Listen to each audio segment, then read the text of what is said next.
Listen. You're in a privileged position to learn a thing or two. Keep your mouth shut and your eyes open.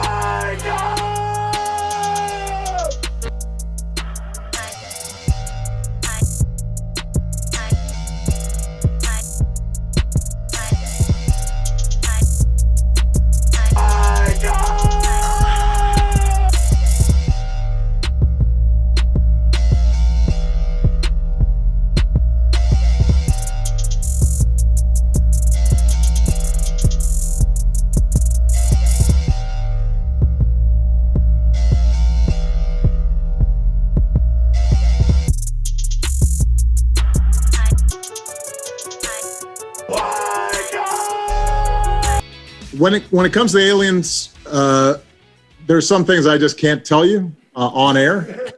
But what is true, and I'm actually being serious here, is that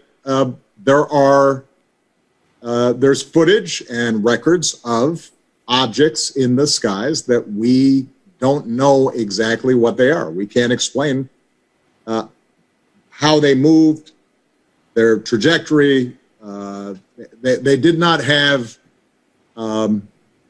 an easily explainable pattern. And so, I think that people still take seriously trying to investigate and figure out what that is. That was one of the most tortured ways of saying we have no idea what the hell is going on. Classic Obama. Which at least is the truth. I mean, he wouldn't even say it whenever he was in office. There's a continued quote here. He says, quote, "When I came into office, I was like, all right, is there a lab somewhere where we're keeping alien specimens in a spaceship?" And, they did a little bit of research, and the answer is no. And then he launches into the answer. I think he's joking in that part, right? Yeah. Well, I don't know. Look, there's a lot of conversation to be had about whether presidents can even be told a lot of this stuff. President Clinton famously, I think he was asked on stage in 2005, and he's like, "I'm embarrassed to say I tried to find out and I couldn't." And because John Podesta, his chief of staff, is a huge UFO guy and actually wrote a foreword to Leslie Kean's book on UFOs, and he also admits that while he was in office, I mean, the second most powerful person in the United States government, he was unable to attain a lot of the information that we have around this. So I do think, though, it is very interesting that Obama's comments, especially, remember, Obama was president during many of the encounters, or at least whenever a lot of it was being studied in the program which eventually came to light in 2017 under the Trump administration. So if anything, he would be privy at the very least to some of the footage that we see here. Same thing where Tyler Cowen recently asked John Brennan, who was a CIA director, and he said the same thing. Under Obama, he was like, yeah, there are unexplained phenomena, and we have footage of that. And I think, again, one of the important pieces of the discussion is people are always trying to say, like, they're drones, these are foreign drones. There's a big piece, I think it's in the War Drive or whatever, saying that these are Chinese or Russian or some sort of either enemy or unknown terrestrial technology.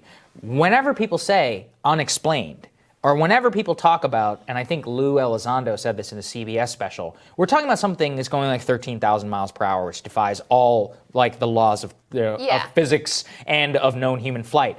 There's no drone on Earth capable of doing something like that. Right. And the mystifying nature to which Obama, I mean, this is one of the most confident people in the world, and he's like, dumbstruck about how exactly how to talk about it, I think does tell you that if this was foreign technology that they were trying to cover up, they would just be handling it very differently. That's very true. And look, obviously the military investigated all of those obvious, like, is it a shadow on the radar? Is it a drone? Right. Is it a weather balloon or whatever? Like, clearly they ruled out those possibilities to get to, we just don't really know.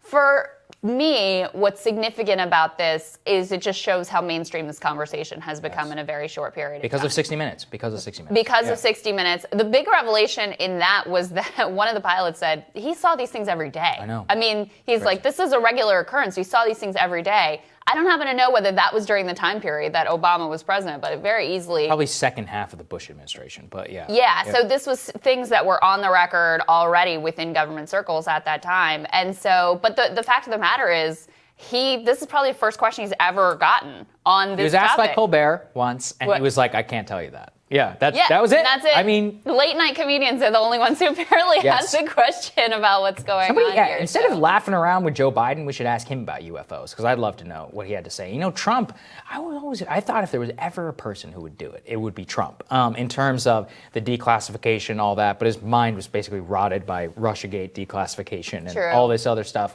so he never basically got around to it. I would love to hear what he has to say, or if he knows anything at all whenever it comes to this subject.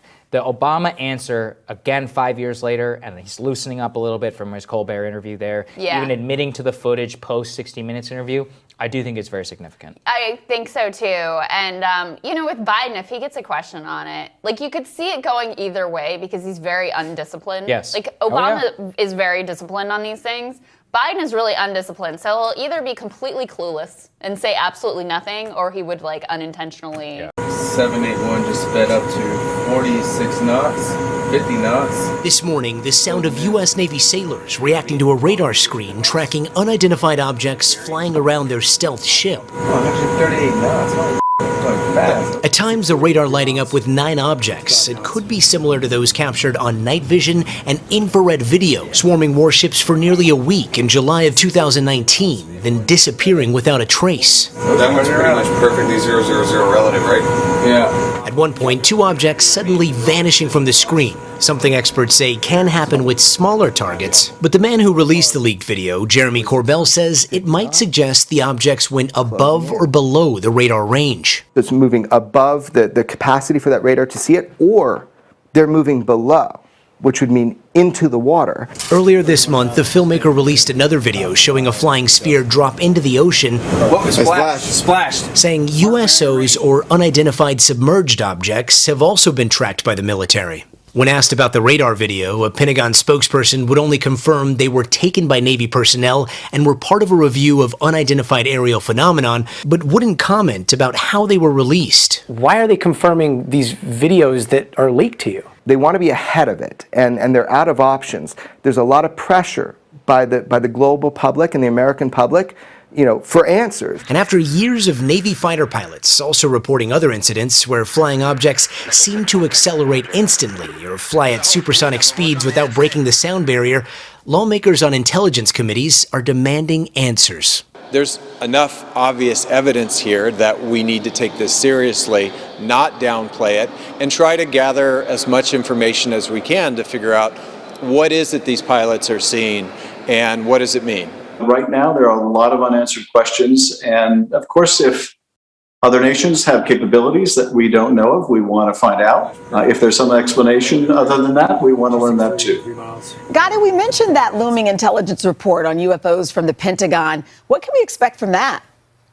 Well, Chanel, technically that report is due around the end of June, but there is a chance it could be delayed. And there's also some debate over whether this could be Russia or China who have invested heavily in advanced drone technology. But one source told me that if this does turn out to be a different country, brazenly mocking our warships right off of our own coast night after night, this could represent an intelligence failure so big it might make some in the Pentagon wish these...